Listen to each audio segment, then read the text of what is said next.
des cellules de peau centenaires et à effacer les marques du vieillissement. Là, vous avez une cellule qui a été prélevée chez un patient très âgé, qui est une cellule sénescente, qui est dans un état ultime du vieillissement. Et là, vous pouvez voir une cellule rajeunie qui a de nouveau acquis sa capacité à proliférer. Avant, des cellules au dernier stade du vieillissement. Après, des cellules qui se renouvellent. Entre les deux, une cure de jouvence. En fait, les scientifiques introduisent dans la cellule en fin de vie un cocktail de 6 gènes. Objectif, la reprogrammer pour revenir en arrière au stade de cellules souches. Ces cellules sont capables de se différencier pour donner n'importe quel tissu. On peut donc obtenir des cellules jeunes de cœur, de peau, de foie ou encore des neurones, avec la perspective de remplacer les plus vieilles comme une greffe. Ces cellules souches reprogrammées à partir du patient présentent l'énorme avantage de pouvoir, qu'on puisse s'affranchir du rejet de greffe. On va pouvoir probablement dans le futur corriger n'importe quel type de pathologie, qu'elle soit associée au vieillissement ou pas.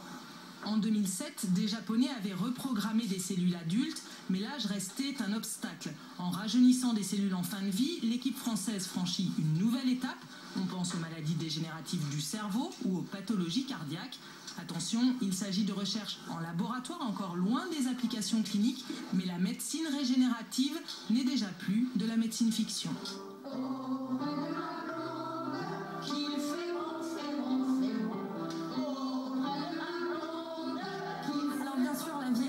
Ça n'est pas encore pour maintenant, alors il faut rendre le vieillissement le moins difficile possible. Dans cet accueil de jour, les patients sont réunis autour de la musique, rien de tel qu'une chanson fredonnée dans sa jeunesse pour réveiller le corps et stimuler la mémoire. En Angleterre, des médecins ont eu une autre idée, stimuler les patients atteints de la maladie d'Alzheimer par de la décoration rétro-reportage.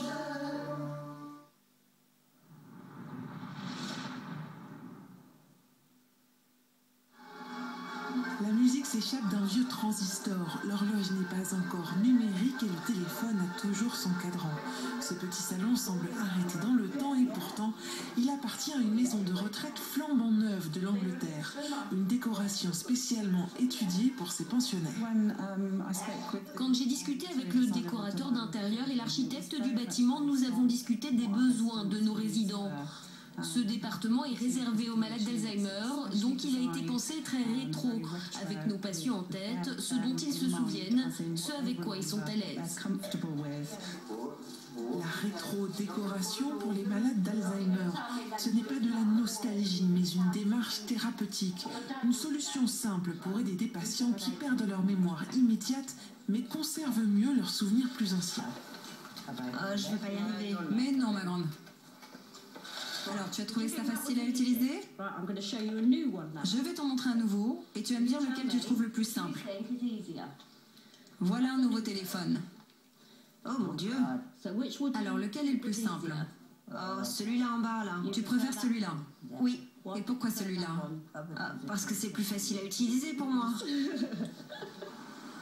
Et il existe bien d'autres manières de raviver ces vieux souvenirs.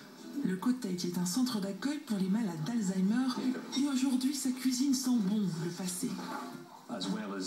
En plus de la vue et du son, nous tenons beaucoup à utiliser ce qui tourne autour du goût et des odeurs. Certains patients ont cuisiné des gâteaux aujourd'hui, des muffins. Le bâtiment est rempli de l'odeur de ces gâteaux et ça incite les gens à penser à cette odeur. Ça sent le bon vieux temps. Moins appétissant, un vieux journal permet aussi d'engager la conversation sur d'anciens souvenirs. Je me souviens des années 50, je me souviens de la musique. June Andrews est directrice d'un centre de recherche sur les soins aux malades d'Alzheimer.